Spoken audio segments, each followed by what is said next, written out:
thanks for staying on LN 24/7. This is Politics Now. My name is Morno Balagbobo.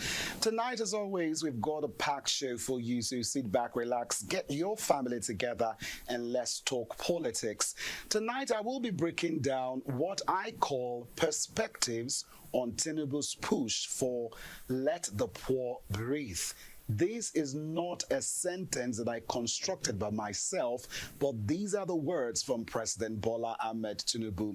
Although our focus in terms of the bigger conversation will be on the Rwanda elections, and our guest will be joining us shortly. I'll introduce him to you in a short bit. But recall that President Bola Tinubu made two impressive sound bites which tended to give the impression that he will be a people-friendly leader. In his maiden speech on Democracy Day, June 12 to be precise, 2023, he told Nigerians, in quote, "I share your pains."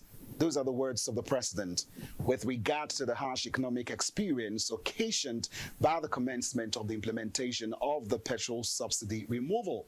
He was also caught on a viral video saying, in quote, "Let the poor breathe. Don't suffocate them." Those are his words, not my words. To walk the talk, President Tinubu of late is working on the following, which are some of my talking points in this segment of the show. Number one, plans to send 740 rice trucks to states, local government autonomy, new livable minimum wage. These are some of the things that he has outlined out to ensure that Nigerians can breathe. So at this first half of the show, I want to take time to really break down the president's move to actually do something about the economic hardship, because when you look at the media out there, it's as if this administration is not doing anything, but it's a lie. This administration is actually doing a lot, but there seems to be some issues, some things that prevent all that is being done from taking shape, and I'll break it down for you. President Bola Tinubu has announced a plan to distribute 740 trucks of rice to the 36 states of the Federation and the Federal Capital Territory, FCT. The initiative aims to address the current economic hardship and food inflation, which stands at 40.87%. Recall we were thrilling when it was 28%, and now it's above 40%. The Minister of Information and National Orientation, Mohammed Idris, disclosed this at a State House correspondence at the end of the Federal Executive Council meeting, which was presided over by President Bola Tinubu, which was on Monday. He appealed to state governors to ensure equitable distribution of rice to those who need it the most. He said each state and the FCT had received 20 trucks containing 1,200 bags of 25 kg of rice. Have a listen. Agric had earlier been directed to ensure that food is being made available to Nigerians, and the understanding is that about 20 trucks of rice has already been supplied to each of the states of the Federation, including the Federal Capital Territory. Each of the trucks, of course, is carrying about 1,200 bags of 25 kg rice. Beautiful initiative as always, but the big question is, has the government learned anything from the past? How has the past palliatives worked out? Why not send to the local government, since the federal government in their suits filed against the state government said the state governments had deprived Nigerians from benefiting at the grassroots level? So why not just, since you have a structure now to finance local government directly, why not just send this rice to local government chairmen and be rest assured that it will get down to the grassroots? Now, let's move aside rice distribution to the states. President Tinubu championed the local government autonomy, a move many hope can allow the poor breathe. Of course, the Supreme Court declared it unconstitutional for state governors to hold funds allocated for the local government councils in the judgment delivered by Justice Emmanuel Agim. The seven-man panel held that 774 local government councils in the country should manage their fund themselves, which made me ask the question, okay, since we are empowering the local government areas, why not we do this distribution at that level? The court also delivered the landmark suit, which was filed by the Attorney General of the Federation and Minister of Justice Lateef Fagbemi against the 36 state governors. The Apex Court declared that the government is divided into 3 tiers of government: federal, state, and local governments. I recall I was discussing with Jide Ojo. That was on the last episode of the show, where he was talking about the fact that we have 2 options: either to let states off local government permanently, that is not just giving them financial autonomy, but also political autonomy. That way things will work. Or the next option, like so many other stakeholders in the country are calling for, will be to scrap the local governments entirely. Now, the challenge is not many governors are open-minded to this development. Concerned citizens say if there is no constitutional backing to separate states' control on the local government, and if there is no law enabling the anti-corrupt agencies to monitor the monies returning back to the governors, and if there is no proper conduct of a competitive poll at the local government level, this will all be in vain. Now, as of today, no fewer than 13 states have fixed dates for local government elections in the aftermath of last Thursday's Supreme Court judgment. The states that have commenced council poll preparations include Kaduna, Kogi, Bauchi, Katsina, Osun, Enugu, Benue, Rivers, Jigawa, Imo, Kebbi, Abia, and Anambra states. On Tuesday, the Kaduna State Independent Electoral Commission scheduled council poll for October 19, 2024. In Kaduna, the CECOM chairperson, Hajara Mohammed, explained that the current council official members were sworn into office on the 1st of November 2021, and their tenure will end when? 31st of October 2024. Also, we heard reports that the Kogi State Independent Electoral Commission also announced October 19th for the local government election across the state. The Bauchi State Independent Electoral Commission has also fixed August 19th for the local government elections in the state. Pretty interesting, just shortly after the Supreme Court's ruling. Now, Katsina, Kebbi, and Benue have also set machinery in motion to conduct the local council polls, and local government exercise will also take place in Enugu on the 5th of October, while Benue will conduct the council poll on the 16th of November.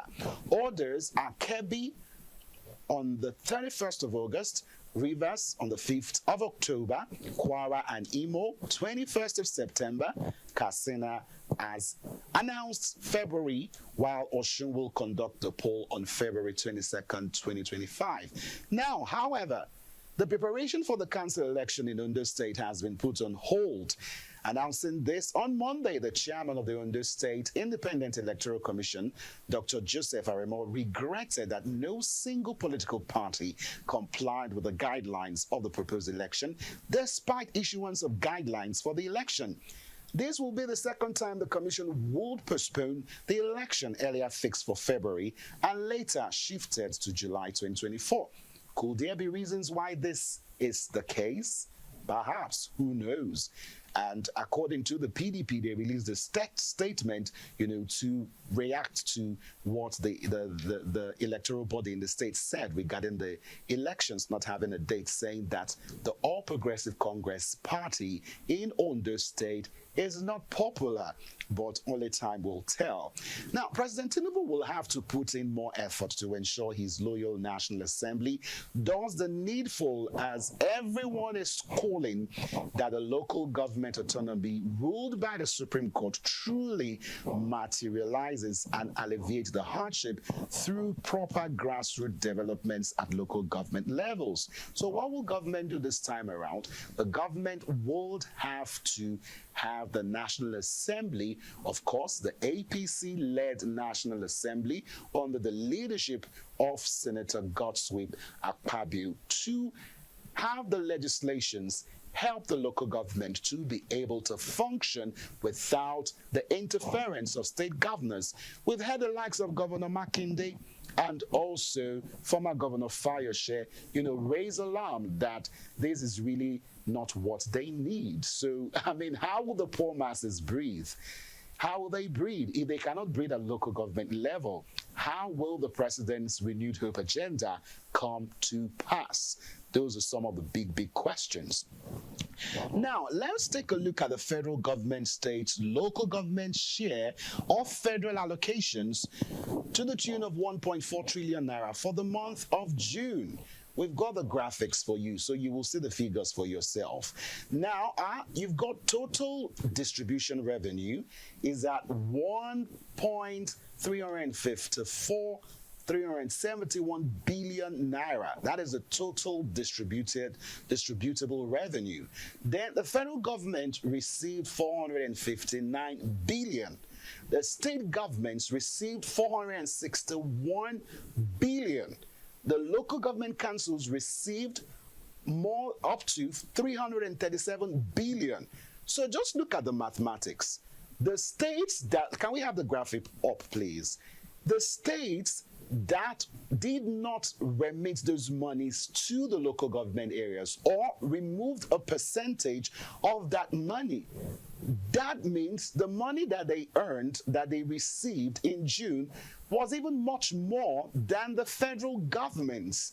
And this is the challenge when we approach the presidency. They keep telling us that we need to hold governors accountable. And I'm sure that President Bola Tinubu got tired of all of this and said, no, we have to fight to ensure that local government has autonomy.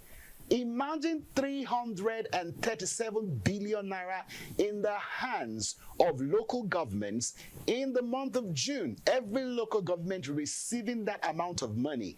And let us also assume that the local government chairman and all those working in the local government administration are working tirelessly to ensure that the dividends of, democracy, as it's, yes, of course, democracy is realized, then nobody will be shouting that the president is not doing anything at all. So imagine 337 billion every month divided to all the 774 local governments on a monthly basis. Now, do the mathematics.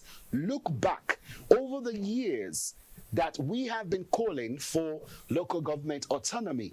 Calculate all the billions that should have been sent to local governments, that is states. Not all states are practicing this act, but of course, majority of them, you've got local government council committees all around that are working. Just a few are really, like Lagos State, are actually allowing the local governments to thrive. And that is why you see development in Lagos State. That is why Lagos State has, the best GDP amongst all the states in the country. Is there a formula? Perhaps this leads to development, because if you've got local governments working properly, people will not want to migrate to the cities. They will want to go to their local governments. If there is light, if there is electricity, if there is security, if there is good health care, then why do you want to come to Abuja when you can stay in your local government area, provided that these facilities, which is being provided by the federal government, but being held bound by the state government? Now, President Tinubu has a chance to let the poor breathe, only if the state governors will cooperate, and also the National Assembly does the needful as called for by stakeholders and concerned Nigerians like myself. Now, aside the truckload of rice, local government autonomy, President Tinubu will again have a chance to meet with labor leaders this Thursday to reach a consensus on a new minimum wage, just as the Association of Local Government of Nigeria demanded a new revenue formula in favor of the 774 local government areas in the country. I know a lot of governors are like, okay, how are these local government chairmen even going to pay the new minimum wage. But the Minister of Information and National Orientation, Mohammed Idris, told journalists that Tinubu would hold a follow-up meeting with labor leaders in continuation of his consultation with stakeholders. And an amendment bill to the budget will thereafter be transmitted to the National Assembly, and that was done today. And of course, last Thursday, the president and labor leaders held a meeting, but no conclusive figure on the new minimum wage was reached, and the session was adjourned until Thursday. So come tomorrow, we'll get more details. But as the nation waits for a new national minimum wage, the Nigerian Labour Congress, NLC, has threatened to shut down the country for a month over plans by the National Assembly to deregulate the minimum wage. The tripartite committee on the new national minimum wage had submitted two separate figures to the president following a disagreement among the stakeholders. So while the government team and the organized private sector proposed 62,000 naira, organized labor demanded 250,000 naira. So on receiving the committee's report, the president asked for more time to have dialogue with the relevant stakeholders, which will happen tomorrow. So we'll see how far it goes. But Ajero has warned that organized labor would not accept a situation where governors working with the members of the National Assembly would impose slave wage and poverty on workers and Nigerian citizens. And according to the NLC president, a joint committee of the Senate, the House of Representatives, and the Judiciary are meeting. So they have decided to remove Section 34 from the exclusive legislative list to the concurrent list so that the state governors can determine what to pay, and so there will be no minimum wage again, and that's his fear. Now, according to Ajero, the very moment the House of Reps and the Senate comes up with such a law that will not benefit the Nigerian workers, they will be their drivers and gate men, and there will be no movement for 1 month. Again, how long will this linger? Since the announcement of the removal of fuel subsidy, the president, I recall the 2023 Democracy broadcast, he said they were working to review the minimum wage. It's 1 year plus, and Nigerians are waking, eager. And honestly, I think Nigerians are patient. After a year plus in this administration, the question in everyone's mind is, are Nigerians breathing? Nigerians are waiting to see drastic cuts on the costs of governance amidst talks of buying 2 presidential jets. Well, we'll go on a quick break. When we come back, Henry Muguzi will be speaking to us about the Rwanda elections. Stay with us.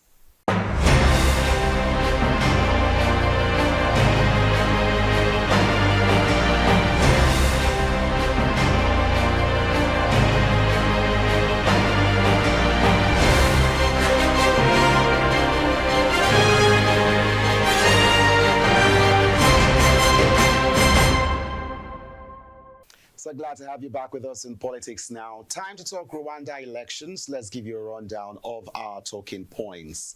Third landslide win, and why Rwanda has a weak political opposition. And we'll also talk about the agenda for Kagame's 4th term. There's quite a lot to talk.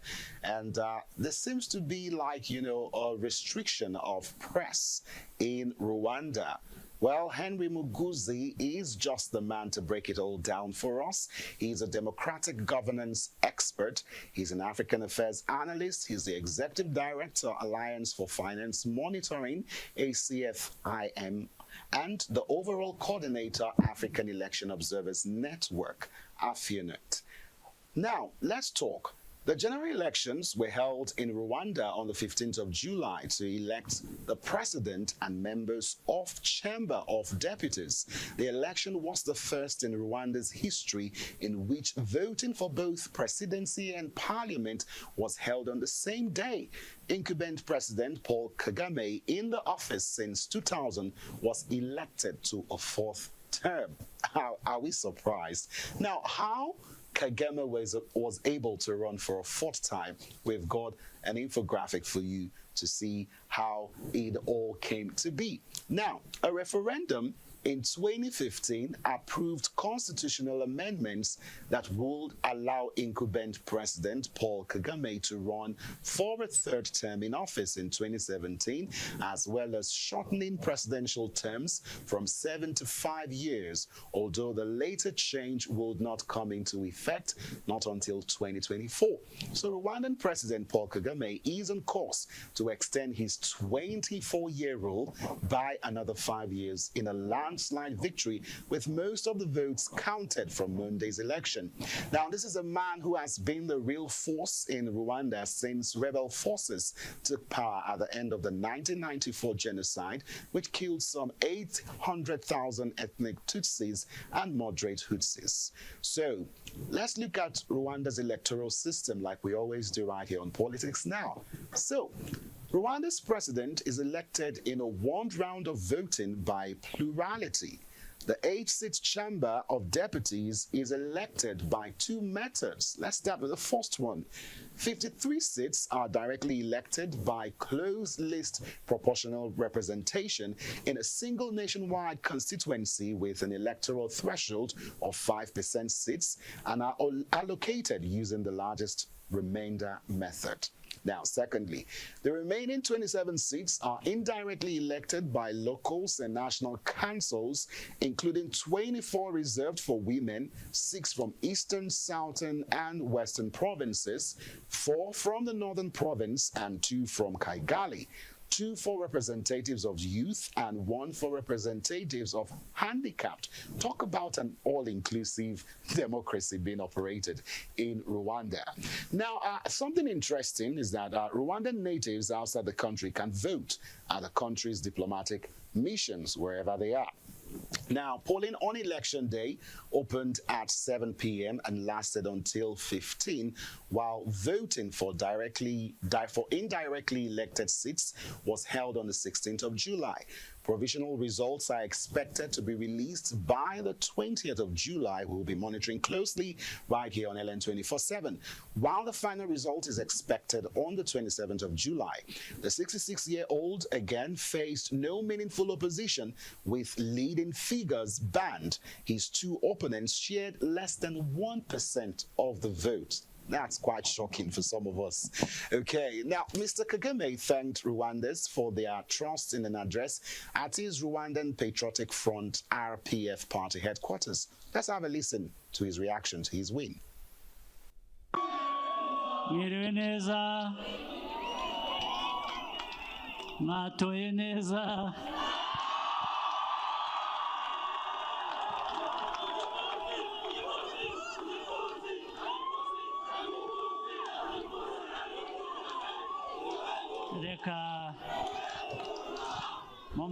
The results that have been presented indicate a very high score. These are not just figures. Even if it was 100%, these are not just numbers. These figures show the trust, and that is what is most important.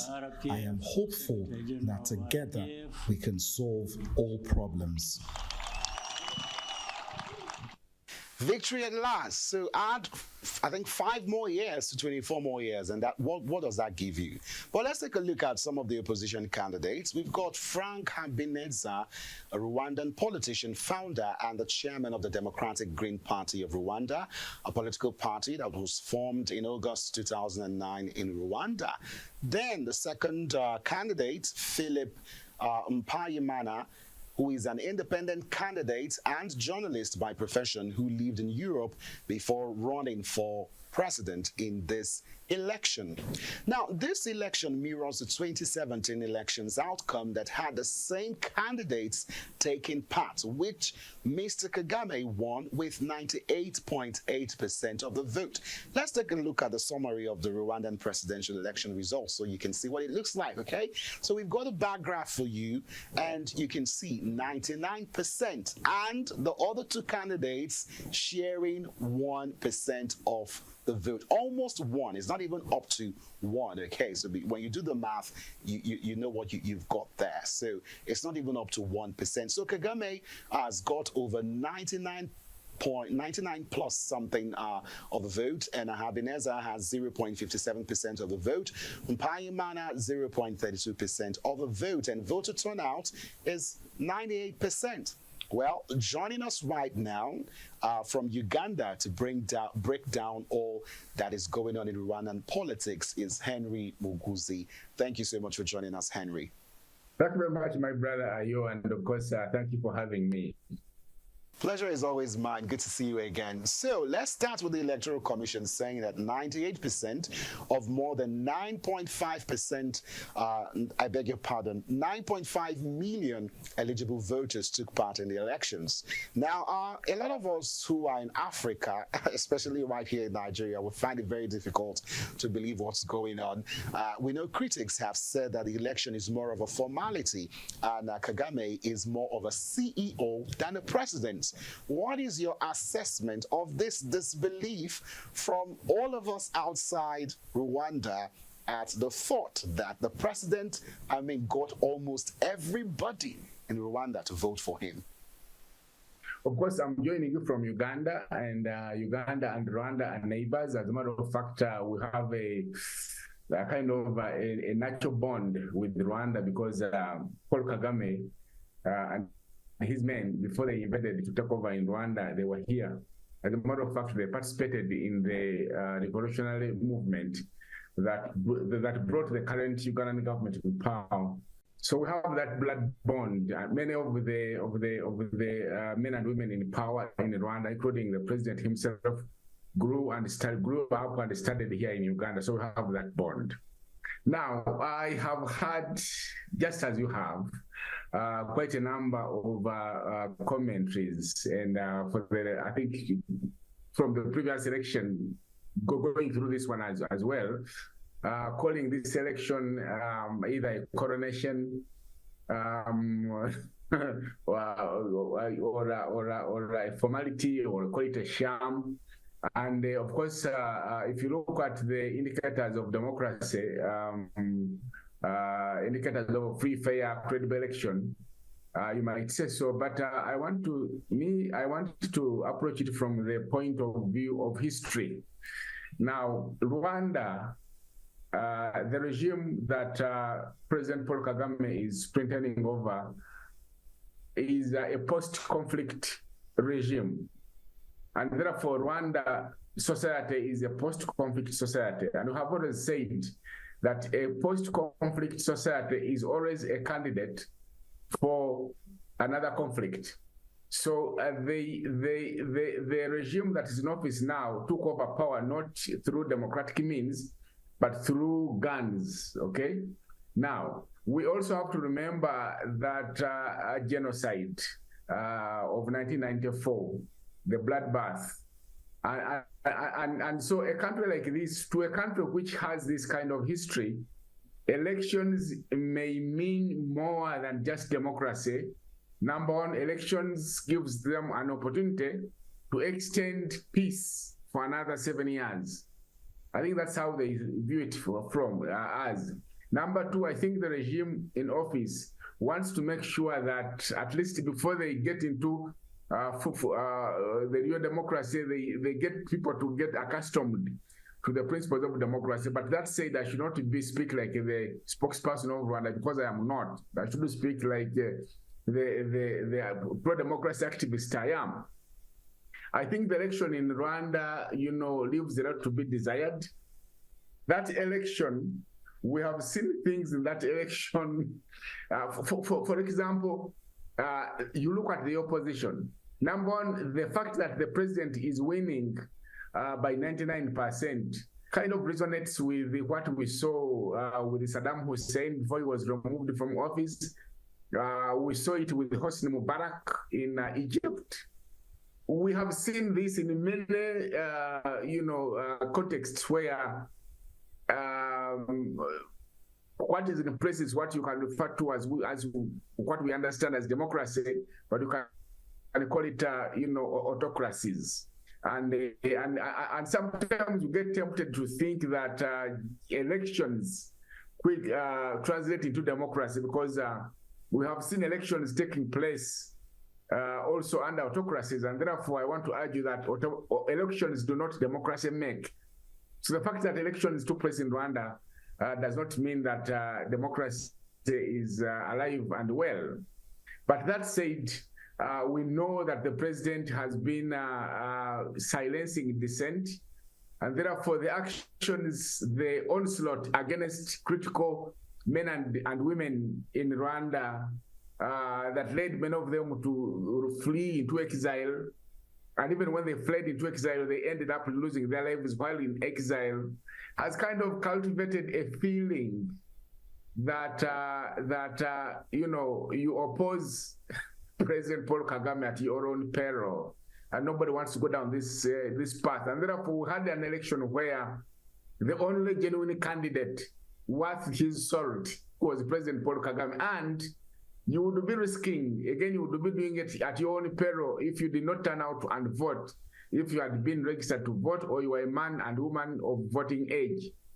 And therefore, I saw what you saw. For me, I was asking my colleagues that we are going into an election, but the mood across the border in Rwanda seems as if we were going for a carnival. Yeah, so it is what you saw. And I think I am waiting for, I did not go to observe that election. We applied through our regional network, Eastern and Horn of Africa Election Observers Network, and were not granted. I have had reports that there have been up to 300 international election observers. I know that the African Union has deployed. I know that the East African community has deployed. I would like to look at those reports, including the transparency with which the electoral management body, handled this election, managed this election, to understand that what was counted at the polling station resonates with the 99% results we are seeing. But that said, I think, if you go into Rwanda, you would testify to the fact that there is a sense in which there is fear that grips the citizenry, and the feeling that the head of state, His Excellency Paul Kagame, has eyes that you can compare maybe to God, that he's able to see everywhere, even including your bedrooms. Everybody fears each other. Everybody thinks the other is an informer, and that whatever they say or do can be used against you. And therefore, you never get to have the real feeling. And I would imagine as they went out to vote, even as they were taking those ballot papers, they must be, under the fear or influence that maybe someone somewhere is, they are being monitored. So I don't accept that there can be a situation where 99% of the voters can actually, unequivocally vote for the same candidate. His Excellency Kagame, yes, he has done wonders in that country, but I'm not sure that all Rwandans are satisfied with what he's doing. And so I take this result of 99% with a pinch of salt. But hey, this is what we've been given, and who are we not to take it? All right. Now, Mr. Henry, Kagame has been de facto leader of Rwanda since the end of the 1995, 1994 genocide. And just like you said he has the eyes of God. And the president since 2000, has been the president. Like you said, he has and operates, an authoritarian mode of governance, which a lot of us, are oblivious to. Because I went online to check YouTube videos, from the state TV over there, and the comments were so positive, and I'm like, okay, is this luck? Is this the ability to deliver good governance, or just authoritarian form of governance, as you have said? Because we know that rights groups have accused him of curtailing freedoms since taking office. What are your thoughts again? President Paul Kagame, as you know, when they came to power, the RPF took over power in 1994. Even when he was the vice president, we believe he was pretty much the de facto president. So RPF has been in power in Rwanda for now close to 30 years. If they took power in 1994, this is 24, those are 30 years. But President Kagame has been ruling with a very heavy hand. He has silenced dissent with all his might, and therefore that has sent shockwaves of fear in whoever would even imagine, even begin to think of resisting Paul Kagame. Let me make this point. You know, in Africa, the what are they called? Liberation movements that start as guerrilla, groups, and then eventually they take over power, and then they morph themselves into political parties, and then they start, doing things that they call democracy, have failed to allow opposition politicians and political parties to blossom and thrive. We have seen this in Zimbabwe, where ZANU-PF will not allow anyone other than itself. We have seen it in in Tanzania, where Chama cha Mapinduzi cannot allow anyone. We have seen it in Uganda, where I live, my own country, where the NRM will not allow any other political party, to canvass and do electioneering. We are seeing it in Kigali, in Rwanda, where RPF will not allow. So we have this problem, this challenge, where former revolutionary liberation movements that transform themselves into what they call political parties remain authoritarian. Most of these countries I've talked about have remained authoritarian, not allowing opposition political parties, and therefore they have not given democracy a chance, because, hey, democracy, you cannot speak about, you see, when we speak about democracy, the leaders of these countries quickly go to elections. They equate democracy to elections and vice versa. Democracy means much more than elections, because elections by and of themselves do not make a democracy. We have seen the elections take place in Russia, is Russia democracy. We have seen elections take place in China, is China democracy. So elections only, which they tick off and say, if I show now, demonstrate that I've won this by 90%, then I will 99%, then I would silence my critics around the world. I think until we have seen the people of Rwanda enjoy their freedoms of speech, the freedoms of expression, the freedoms of assembly, the freedom to what's it called, to mobilize, these freedoms, and as long as these freedoms continue to be constrained, we cannot say Rwanda is a democracy. Okay, and so this is what we are seeing. It's also a clarion call we are making to President Paul Kagame to also think about issues of legacy, because you see, until he allows, and the problem is, most of these parties that were former liberation movements cannot accept, cannot even imagine that a time can come when they get into opposition. So they want to be, there is a sense in which they are building monarchs, that it must be them and themselves alone to be in power, and not allowing other citizens. And they've closed up all the spaces. So these are some of the challenges that I think our colleagues, brothers, sisters in Rwanda are going to face. I have spoken to a number of my brothers and sisters in Rwanda. Even when you are out of the country, they don't speak freely.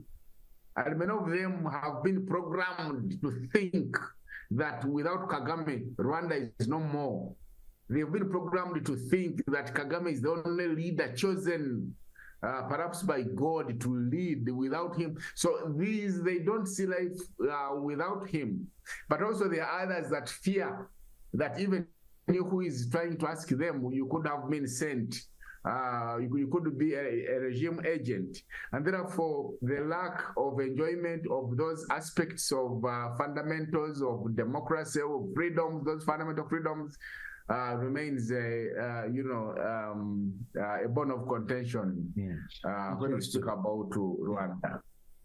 At least three aspirants were disqualified from running. I mean, you talk about not living in a democratic form of conduct in terms of what we would expect polls to be in how they are produced, including one Diana Rigawa, who is an outspoken critic of Mr. Kagame, and being accused of not allowing any real opposition and ruthlessly targeting his critics, even outside the country. I mean, it's one thing to, clamp down on people who are in Rwanda, and another thing to even those who are criticizing him outside the country. And he faced only two contenders who were authorized to run. Other candidates were banned by the state run electoral commission. What is your stance on, the might of the opposition, which is very important, because no matter how good the economy of Rwanda is, because as it stands today, it stands as one of the fastest growing economy in Africa. No matter how good that is, there are still areas in the country that still needs rejigging. And one will expect that a formidable opposition in the country would be able to, put the government on its toes. No, it isn't. It isn't at all. The fact that the leader, the dominant leader, the imperial leader, is kind of circumventing the principles of democracy by creating what you can call a facade of opposition is really condemnable in the strongest words. Now, when you look at, for the case of Rwanda, you look at the Democratic Green Party headed by my brother Frank Habineza. That is the whole definition of a zombie political party, the living dead of a political party, because it doesn't actually exist as a political party.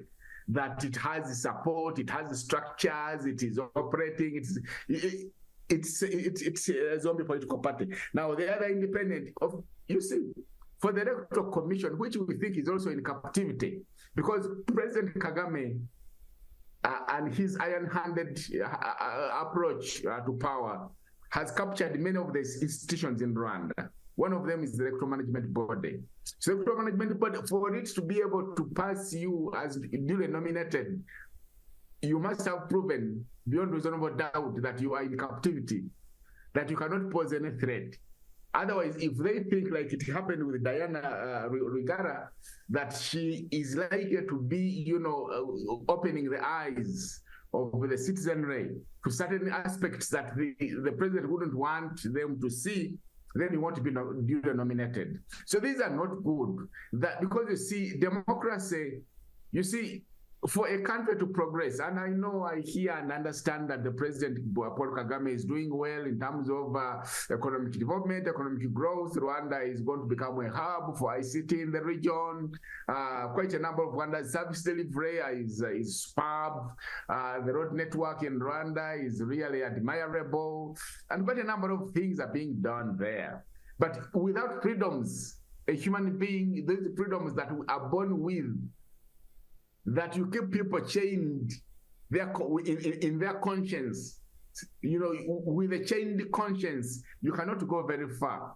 And therefore, I think that these are things we need to teach our citizens, the citizens of Rwanda, but also the citizens maybe also of Uganda and other countries that are living under authoritarian contexts, that you look, services alone are not enough.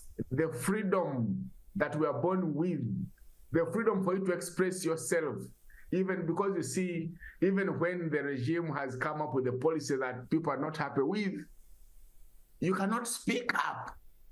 We have seen, I should tell you this, my brother Ayo, for the fact that on weekends, we have an influx of middle-class Rwandans that cross the border into Uganda to spend the weekend in Uganda, so that they can have at least 2 days of freedom and enjoy themselves before they can go back to to that rigid, chained, tech environment. It tells you one thing, that man loves freedom.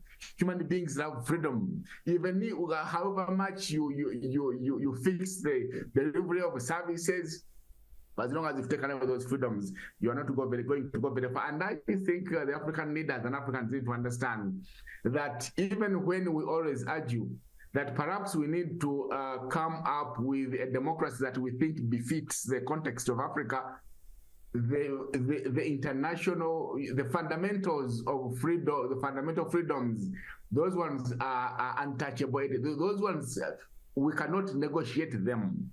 That all the peoples of Africa need these, and that without them, there is no way you're going to say that a citizen is going to make an independent decision. For me, I think this is much more than just social services. All right, quite a lot that you said that we need to unpack, but because of time. But when you look at President Kagame, he is the chairman of the RPFF. But in other African countries, when you look at Nigeria, you don't have the president being the chairman of the political party. But the RPFF endorsed his campaign, including the Ideal Democratic Party, the Democratic Union Party of the Rwandan people, the Prosperity and Solidarity Party, and the Rwandan Socialist Party. So basically, all the political parties were just ganging up together to endorse him. And even the Liberal and the Social Democratic Party, on the 31st of March, did endorse him.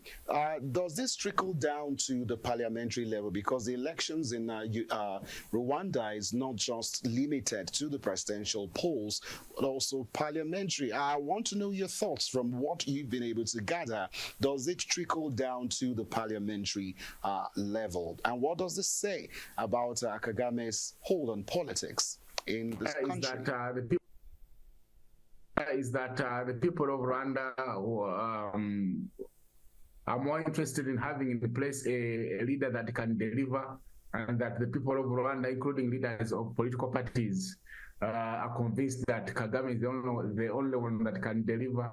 And hey, that question, the question that political parties endorse the president and then they opt out of the running, is something we need to interrogate. Look, political parties are created to contest for capturing power. You cannot be a political party worth its name, worth the name, and all you are doing is to endorse another candidate. It's like you form a football club, but the football club does not want to play in the league. Football clubs are created to play in the league. Similarly, the political parties are created to participate in elections, not to endorse. So we would have loved to see these political parties coming together to bring some pressure to bear on the President Paul Kagame, because let's face it, President Paul Kagame is not a saint. He's not God. He has his bad side. So only those opposition political parties would have helped us to understand the bad side of Kagame. They denied us that chance. So I think it's regrettable, but also condemnable, that political parties that were formed to participate in the election decided to roll over, and then they let Kagame have a field day. That, I think, is something that's not good for democracy. Democracy in Africa requires to have functional political parties. Because if a political party is not functional, then our democracies are going to be quite weak as well. We must be able to hold the leadership in power to account. And one such center, the starting place for holding political parties in power to account are political parties.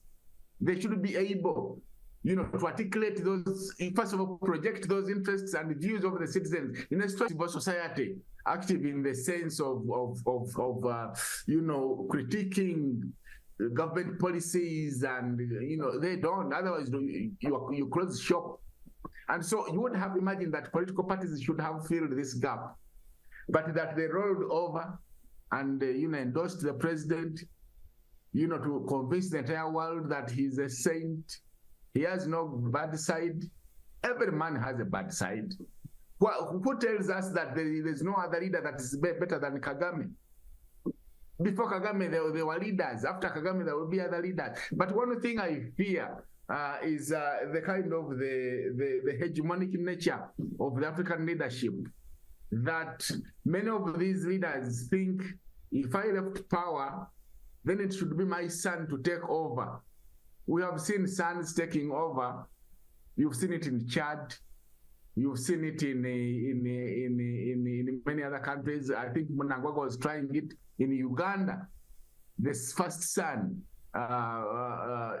is being, presented and thrown around as the potential successor. It cannot be that we are going to have democracy where people, the sons of former leaders are sent to power in succession. So these are not good signs, I think, for us in Africa. I think the people of Rwanda need to rethink, and I'm sure there are men and women in Rwanda who share the view we are sharing here, that look, we could do better. But keep what we have, because Kagame has done good things, of course. Let that be on record. He's a good leader par excellence.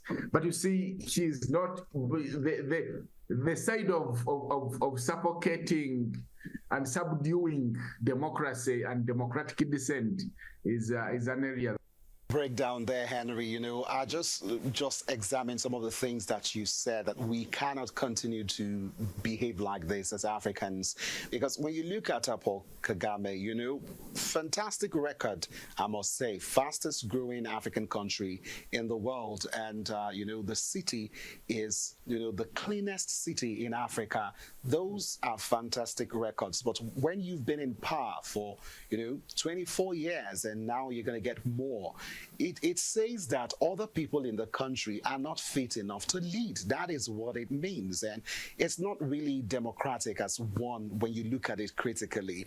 Now, the next question I want to ask you is, though the country continues to struggle with high rates of youth unemployment, like I said, it's one of the fastest growing economies in Africa, and he's definitely good. He's re-elected. I think that's just the word. We'll just wait for the official statement from the electoral body that's going to come on the 20th of this month. So how is he going to address this issue? Let's look at his agenda for the country.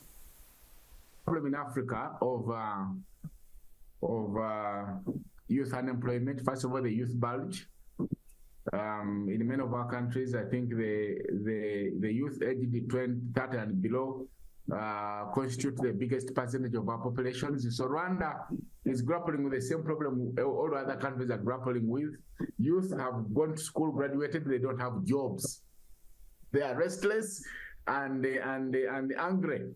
So I think the president has to make sure that he's able to attract as many investors as possible into the country to create jobs. He also has to find ways of empowering youth to start, their own, forms of self-employment. He has to make sure he goes back to the drawing board and develops policies that are youth-oriented. But for this to happen, I think he has to make sure in the next cabinet and the people he work with are those that have very good youth representation, so that the voices of the young people are able to come through, because what young people of today require and desire in order for them to get employed is different from what we used to desire when we were young people, when we were their age. So it's important to listen to them. And I think he's not short of examples, because he must have seen what the Gen Zs have done in Kenya. And so he should be reading into that and saying there's a possibility this can spread to Rwanda, because it is happening in the region. Examples are there. So I think he needs to go back and do things differently to make sure that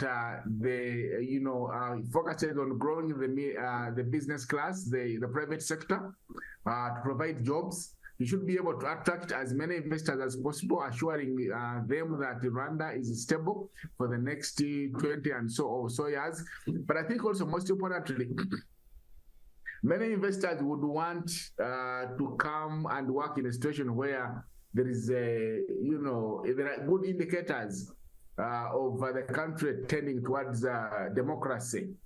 So I think he needs to rethink his high-handedness. Of course, the one strong, what is it called? the one thing we thank him for is his ability to rein in on corruption, because corruption is one of the factors that have discouraged investment, local investment. So I think he needs to continue reining in and having a strong hand on the men and women who make it their business. Right. Now, I want us to talk about the DRC Congo, because, you know, the ties that these nations have. And according to a UN report, you saw that over 4,000 Rwandan troops were in the neighboring DRC, where they were accused of backing the M23 rebel group. Of course, we've been covering the crisis in that nation. How will his fourth term, I would say, resolve the ongoing crisis in Democratic Republic of Congo? President Kagame has not been shy at accepting that his government supports M23, because there are ethnic Tutsis in Rwanda, I mean in Eastern Congo, that feel they have not been listened to by the regime in Kinshasa. So I think that he will continue doing, because there is no way he's not going to be supporting the ethnic Tutsis in the Eastern DRC, and the only way he can do that effectively is by supporting M23. But I think beyond that, I think President Paul Kagame has to step forward in terms of taking leadership on maintaining regional security. He needs to understand that there are other ways of going about the grievances of the ethnic Tutsis in Eastern Congo, rather than supporting the insurgents in M23. So I think he needs to embrace peace, because peace in Congo is also one way of improving the economics of his country, because those two countries should be able to trade between each other, and they shouldn't be fighting. So I think he needs to rethink peace. He needs to sit down M23, and him and Mr. Museveni, General Museveni, have to speak unequivocally and speak the same language when it comes to M23, because we all in the region want peace in the Democratic Republic of the Congo. A peaceful Congo is good for the region. A peaceful Congo is good for the. All right. Thank you so much for your time, Henry Muguzi. He is a democratic governance expert joining us all the way from Uganda. Thank you so much for your time today. Thank you for having me. Pleasure is always mine, and that's the much we can take tonight. Thank you so much for tuning in to Politics Now. See you next time right here on LN 24/7. I am Morno Balagbobo. Many thanks for watching.